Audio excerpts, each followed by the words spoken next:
Dr. Matt here at LifeWorks Integrative Health, and if you've been following this series on preventing knee replacement and preventing joint pain, we're at the next video here where we're going to layer on all the musculature around the knee and the lower leg so you can understand how it is supposed to be functioning and supposed to be pulling, and then we'll go into why when those things begin to have dysfunction in it, it starts to create more wear and tear within the joint, which we discussed on an earlier video what a normal healthy inside of the knee should be like and should appear to have. Okay, so let's layer on the muscles so you understand the basic functions of the muscles in your lower leg. So we've got three different types of glutes.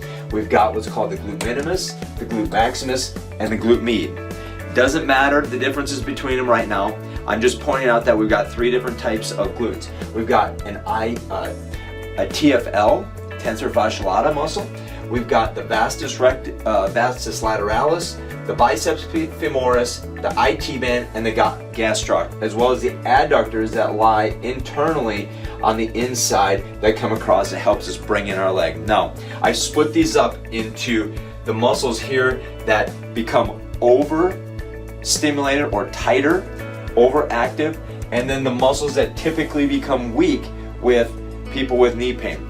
So if we understand this, we have these two muscles here. We've got the glute minimus and we've got the tensor fasciolata right here. This is a smaller muscle.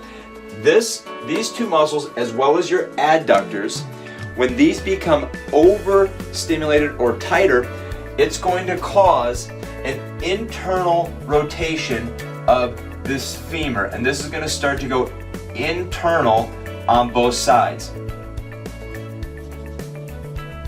Then we have the lower part of the leg, and this then becomes tight.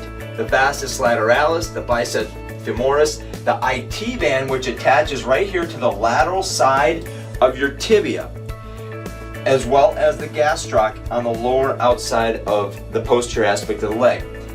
When these muscles become overstimulated, this causes the lower part of the leg to externally rotate. So now what we start to see is we have this torquing, this rotation action that's starting to happen within the knee joint itself. When that happens, we start to break down this cartilage and that meniscus much faster.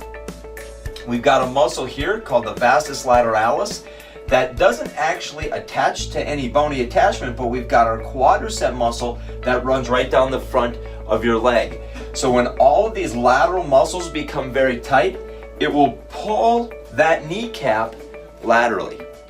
So now if we take and we look at our knee joint that, if you remember from earlier videos, is supposed to be very stable, and now we start to twist and rotate it, the kneecap that sits right in the center of that now starts to wear this groove out that we have in front of our knees. It breaks down this tissue and that cartilage much faster, like we've demonstrated over here.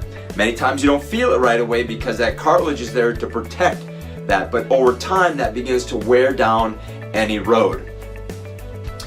So how do we prevent this?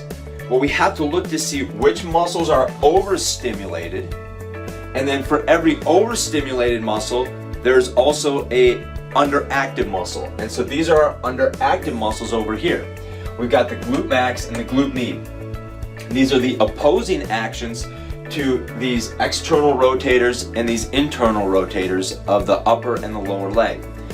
These glute max and glute med should hold that femur external in order to balance out the internal rotators. The medial gastroc right here will also internally rotate the tibia, which is opposite from what the lateral gastroc is going to do, and it's going to externally rotate it. So where we have to think here is, yeah, you may have this degeneration from happening in your knees, but if you're not looking at where this musculature is imbalanced and how this is functioning in your body, it's going to continue to break down that knee. Now, in the next video, I'm going to go through what our standard medical approach is to handling this pain that begins to develop in the knees.